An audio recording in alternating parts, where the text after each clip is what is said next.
পৃথিবীতে খুব কম মানুষই আছেন যারা নিজেদের কাজকে ভালোবাসেন। এমন কিছু জব আছে যেগুলি খুবই ঝুঁকিপূর্ণ। সেরকমই একটি কাজ হলো সমুদ্রের তলদেশ থেকে তেল তোলা।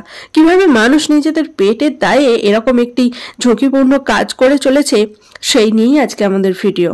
নমস্কার, আমি বিথিকা। আপনারা আছেন গল্প বিথিকা ইউটিউব চ্যানেলের সাথে। আশা করছি আপনারা আমার ভিডিওতে একটি করে লাইক করে দিয়েছেন। আজকে আমি আমার ভিডিওতে মানুষ কিভাবে দিনের পর দিন ধরে এই সমস্ত ঝুঁকিপূর্ণ কাজ করে চলেছে সে সম্পর্কে বিশেষ কিছু তথ্য আপনাদের সামনে তুলে ধরার চেষ্টা করব। সমুদ্রের তীর থেকে হাজার হাজার মাইল দূরে রয়েছে এক নির্ঘুম শহর। তারা 24 ঘন্টা ধরে সমুদ্রের তলদেশ থেকে তেল তুলে যাচ্ছে। এই জায়গায় যে সমস্ত কর্মীরা কাজ করেন তারা প্রতিনিয়ত নিজেদের জীবনের ঝুঁকি নিয়ে কাজ করে যাচ্ছেন। এই জায়গায় কাজ করতে গেলে প্রতিটা কর্মীকেই দেয়া হয় এক বিশেষ ধরনের পোশাক, অর্থাৎ ইউনিফর্ম। সাথে দেওয়া হয় হেলমেট, স্টিলের বুট এবং স্পেশাল চশমা। ওইখানের কর্মীদের নির্দিষ্ট কিছু রুটিন মেনে চলতে হয় এবং তাদেরকে ব্রেক দেওয়া হয় শুধুমাত্র খাওয়ার জন্য। তাদের 8 থেকে 12 ঘন্টা ডে এবং নাইট শিফটে কাজ করতে হয়। ওইখানের শ্রমিকরা টানা 2 সপ্তাহ কাজ করার পর 3 সপ্তাহ ছুটি পায়।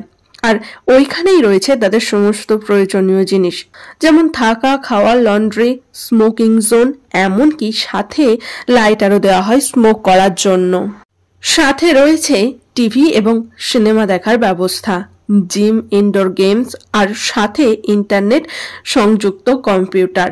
এবং যদি কোনো কর্মী অসুস্থ হয়ে পড়ে তাদের জন্য রয়েছে ডাক্তার, খাবার সার্ভ করার জন্য ক্যাটারার। প্রতিটা কর্মী রিগে পৌঁছানোর পর থেকে 12 ঘন্টা কাজ করতে হয়। তারপরের যে 12 ঘন্টা তারা বিশ্রাম নেয় সেটাকেও কিন্তু ওয়ার্কিং আওয়ার হিসাবে ধরা হয়। এই রিগে কাজের সময় শুরু হয় রাত থেকে, মানে ওই কাজ শুরু হয় 11:30 থেকে। তারপর প্রথম ব্রেক পায় তারা মাঝরাতে খাবার খাওয়ার জন্য। খাবার খেয়ে তারা ওই কাজে গিয়ে কি কি করতে হবে তার নির্দেশনা নেয়। এরপর কিছু ঘন্টা কাজ করার পর আবারও ব্রেক দেওয়া হয়।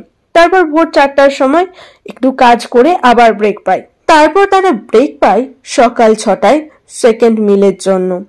8টার সময় তাদের পার্সোনাল কিছু কাজ কমপ্লিট করার জন্য সময় দেওয়া হয়। থার্ড ব্রেক দেওয়া হয় 10টার সময়। ফোর্থ ব্রেক থাকে 12টার সময়। দুপুর 2টোয় তাদের আবারও খাবার খাওয়ার জন্য সময় দেওয়া হয়। এরপর 12 ঘন্টার পুরো শিফট শেষ হয় 3:30টার সময়। কাজ শেষ করে ঘুমাতে যাওয়ার আগে ক্রুদের আবারও পরের যে শিফট দেওয়া হবে সে সম্পর্কে বিভিন্ন নির্দেশনা দেওয়া হয়।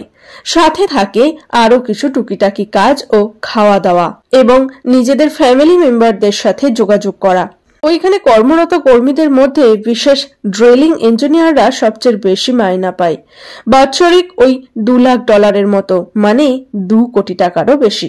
সাথে ওয়ার্কারদের পরিবারের জন্য থাকে বেশ কিছু সুযোগ সুবিধা এবং ইন্স্যুরেন্স। এত কিছুর পরেও কিন্তু ওইখানকার ওয়ার্কার্সরা কম ঝুঁকি নিয়ে কাজ করে না।